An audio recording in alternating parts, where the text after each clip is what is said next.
What if reality isn't just there, but is actually trying to understand itself through you? That's the wild claim behind Hegel's absolute idealism.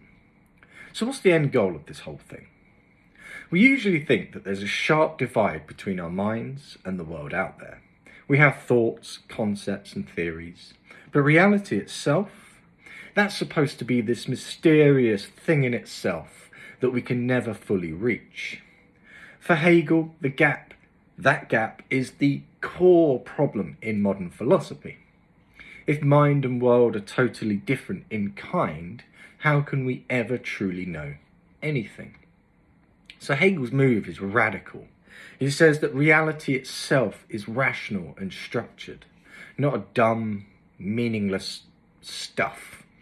He calls this whole living, historical, structured process spirit. And here's the key. Your thinking isn't outside that process. When you think, question, and understand, reality is becoming conscious of itself in you. So the end point of absolute idealism is what Hegel calls absolute knowing.